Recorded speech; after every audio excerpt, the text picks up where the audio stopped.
Hello guys, good evening. In this video I am going to discuss about different figure of speech. If you are afraid of figure of speech, and I'm pretty sure that after seeing this video you will be confident enough to answer all the questions in the NET exam. I have seen that 2 to 3 questions are directly asked from this section. Therefore prepare well and please note down the points in your notebook. And please revise these points again and again. Therefore you can easily solve the questions which will be asked from this section in your NET exam. So let's begin the video. Now the first figure of speech is simile. Now what is simile?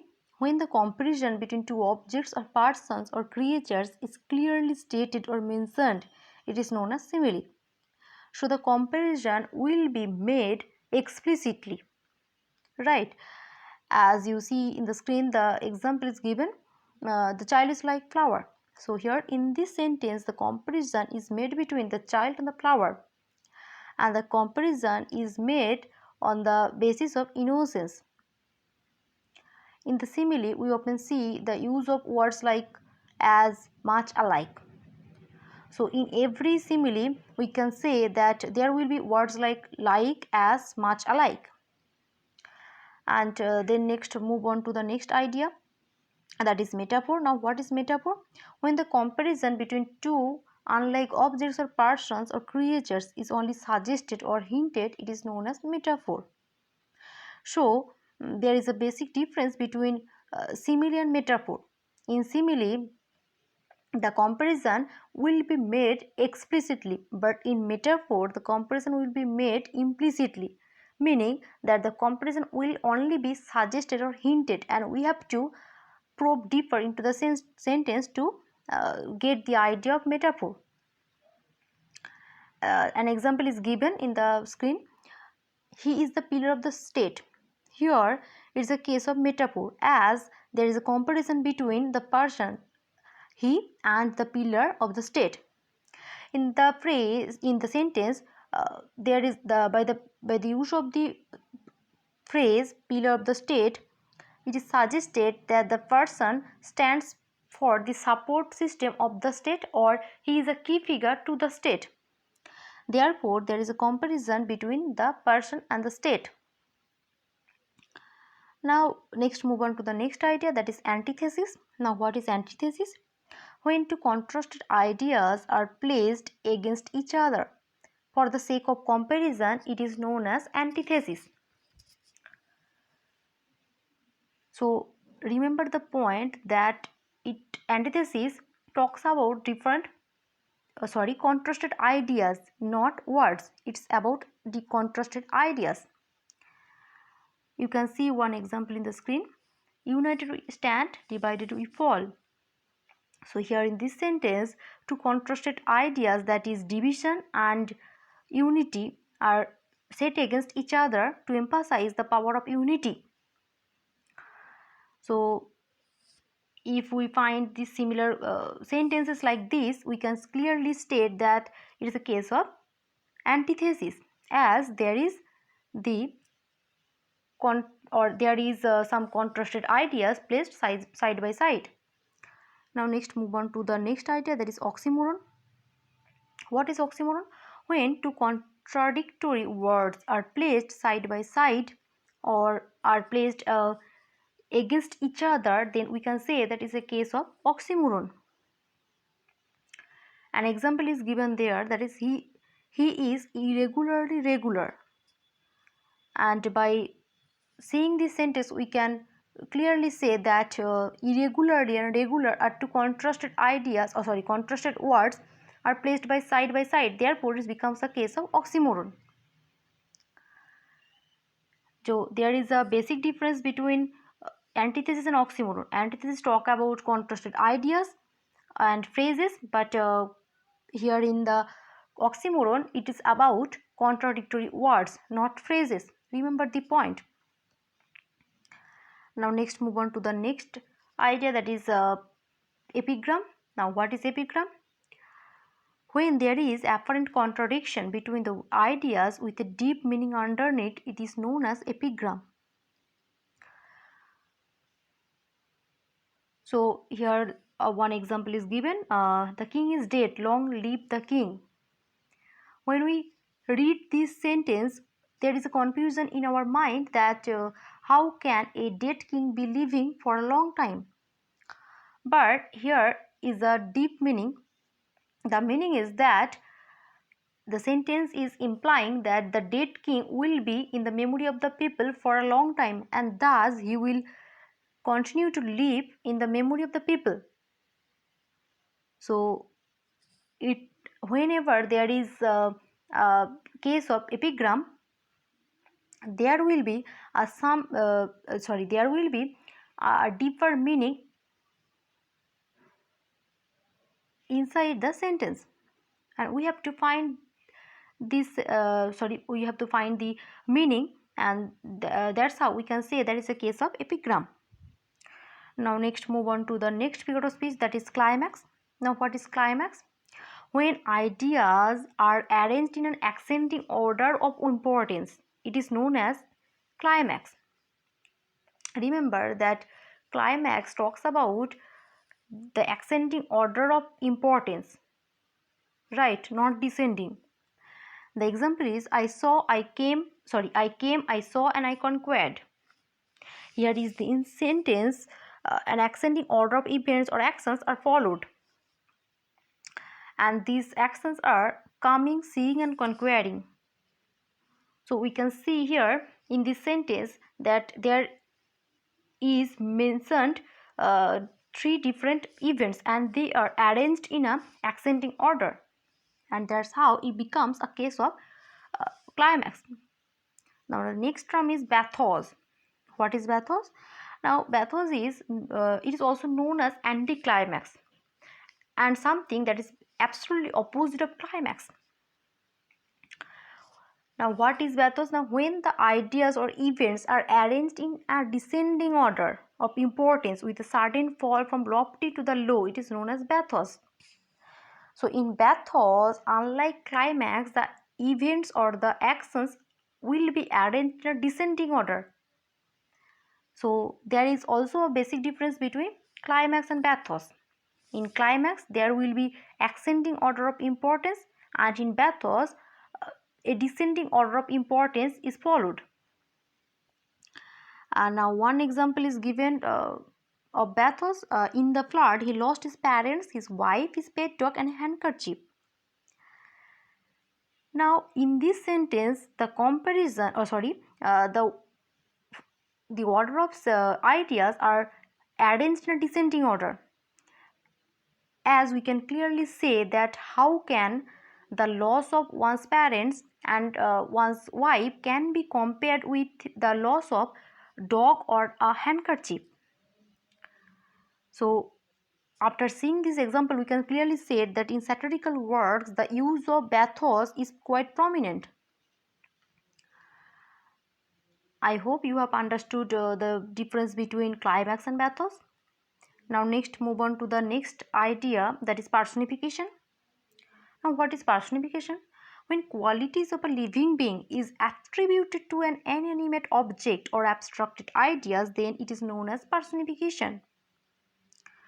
So the example is the sky feels thirsty. Now the feeling of the feeling thirsty is a quality of a living being, as we all know, and it is attributed to a non-living object or to an abstract idea, that is sky. Now we can clearly say, but by seeing this sentence, that it is a case of personification, as sky is personified. The sky is personified here by attributing the quality of being thirsty, that is the quality of a human being or some living creature. It is attributed to the non-living thing or an abstract idea, that is sky. So that's how it becomes a case of personification. The next rhetorical speech is rhetorical figure of speech is apostrophe. Now, what is apostrophe? When a passionate address is made to an inanimate object or abstract idea or a dead person, it is known as apostrophe. So, whenever an inanimate object rather than an living being is addressed, then we can say that it is a case of apostrophe. The example is, "Oh solitude, where are thy charms?" We can clearly say by seeing this sentence that here solitude, that is an abstract idea, is addressed. And that's how it becomes a case of apostrophe. Now the next term is hyperlate or transferred epithet. Remember both the terms. Now transferred epithet is also known by the name hyperlate, and similarly hyperlate as transferred epithet. So what is transferred epithet? And when an adjective is transferred from its right place to another place, it is known as hyperlate or transferred epithet. The example is, "He passes anxious moments." By seeing this sentence, we can clearly say that how the moments can be anxious. We all know that being anxious is a quality of a human being. So by seeing this sentence, we can say that anxious is related to the person but is shifted from its proper place before and is placed before the moments. And by doing this, we can say that it becomes an example of hyperlate or transfer epithet. Now the next term is hyperbole or inversion. What is hyperbole? When the grammatical order of words in a sentence has been reversed, or a sentence is arranged in a reverse pattern, then it is known as hyperbole or inversion. Two examples are given here. The one is "no motion has seen no force," and the second example is "right you are." In both the sentence, the proper grammatical order of words is not maintained, and that's how it becomes the case of hyperbole or inversion. The next rhetorical speech is chiasmus. Now what is chiasmus? When there is reversal of words or clauses or phrases within a sentence and those words are repeated. Remember, there will be a repetition of words, clauses and phrases. Then it becomes the case of chiasmus. Now one example is given there: "Fair is foul and foul is fair." As we all know that the sentence is drawn from Shakespeare tragedy that is Macbeth, and the sentence is pronounced by the three witches at the beginning of Act 1, Scene 1.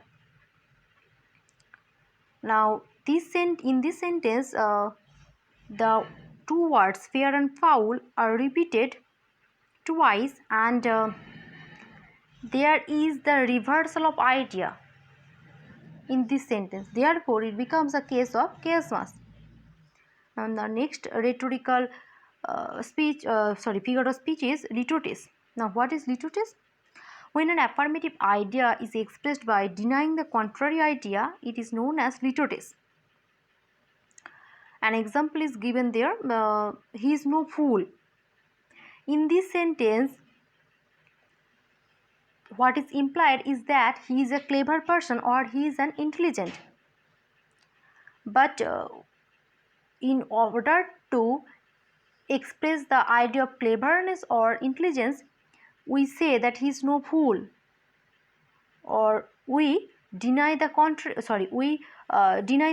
idea. Therefore, it becomes a case of litotes. Now, what is euphemism? When a harsh fact is expressed in a pleasant way, it is known as euphemism. One example is given there: "He breathed his last." Here, the concept of death is presented in a solemn manner. That's how it becomes a case of euphemism.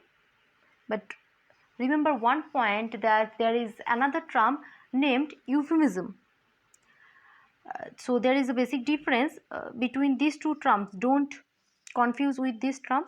Euphemism is a rhetoric figure of speech, and euphemism is something else that was used in the 16th century by Robert Burton. We will discuss that about the term in another video. Now next, move on to the next idea, that is hyperbole. So what is hyperbole? When there is an exaggeration in the expression of emotion and feeling, it is known as hyperbole. So in hyperbole there must be an exaggeration in terms of big, it can be any inanimate object or in flowers, like or something about emotions. In the example we see that I saw 10,000 flowers at a glance. Now in the sentence is taken from Wordsworth's famous poem Daffodils. Here the poet is saying that he saw 10,000 flowers at a glance. Now how can one person be so confident about how many flowers he see at a glance? So we can clearly see there is a case of a case of exaggeration. By mentioning that he is seeing 10,000 flowers at a glance, the poet exaggerates his exaggerates in this sentence. That's how it becomes a case of hyperbole. That's all for today. I hope you have understood all these concepts very well, and if you have any queries relating to the NET exam, please let me know in the comment section. So all the best, keep preparing and keep learning.